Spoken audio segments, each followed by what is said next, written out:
শুনছেন, ওই বাচ্চাটার মুখে সর্বপ্রথম শব্দটা বের হবে, সেটা হবে কি?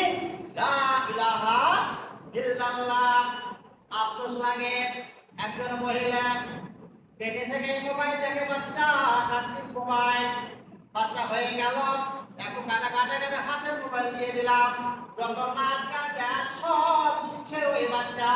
বলেন থেকে ওই বাচ্চা কোনোদিন আদর্শবান হতে পারে? কোনোদিন আদর্শবান হতে পারে না। শিক্ষা কাকে বলে? দোয়া।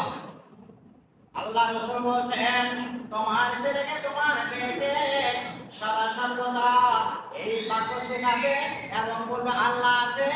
বাপুরে গালি দিতে হয় না, মিথ্যা কথা বলতে হয় না, উলঙ্গ থাকতে হয় না। দুঃখ লাগে, বর্তমান সমাজ আমরা পর্দাটা ভুলে গেছি। পর্দা কাকে বলা হয়?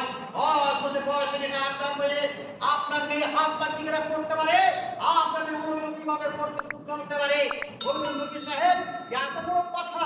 অবশ্যই আপনি আপনার ছেলে আপনার মেয়েকে দ্বীনি শিক্ষায় শিক্ষিত করুন, এবং তাহলেই আপনার সমাজ আদর্শবান হবে। নজির কোনোদিন আদর্শ হতে পারে না।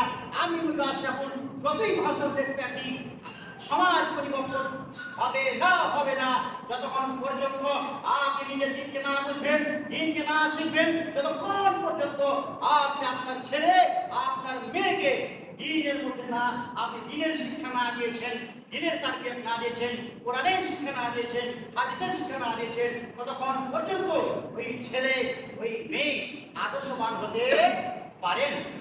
আমরা দ্বিতীয় অপরিপূর্ণ আমরা দিন বুঝি না। আমার ছেলেদেরকে কি দিন বোঝাবো? একটা ছেলে 5টা প্রাইভেট, 1 ঘন্টা মসজিদের সময় নেই। একটা মেয়ে 6টা প্রাইভেট, তার মসজিদের সময় নেই।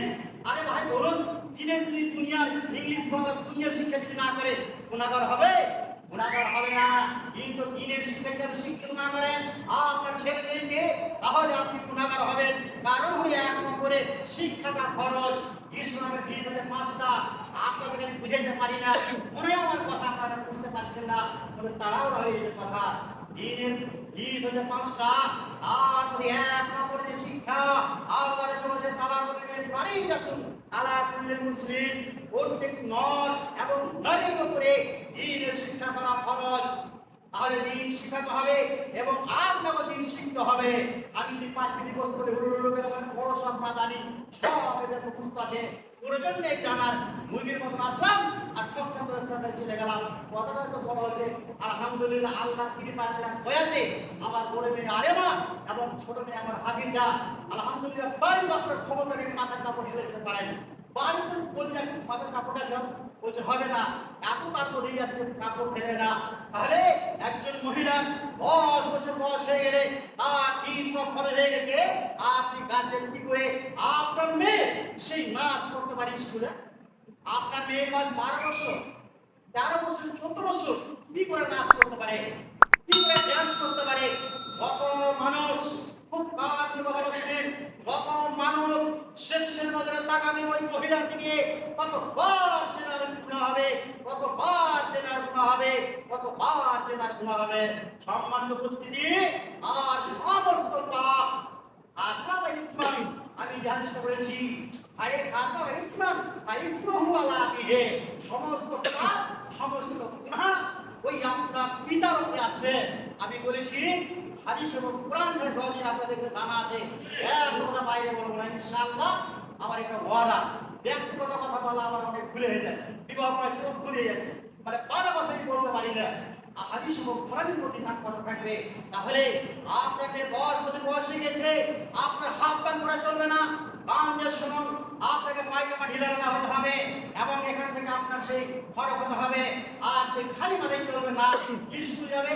এটা আমাদের দুঃখজনক, এই গ্রামের যে একটা ভারী স্কুল আপনার এলাকাতে নেই এবং ইসলামী ঘাটির স্কুল এখানে নাই, সব হিন্দু পড়ে স্কুল, হিন্দু রাষ্ট্রে বাস করি, তারা নাচ শিখে গান শিখে আর ওই দেশে আমাদের ছেলে মেয়ে চলে।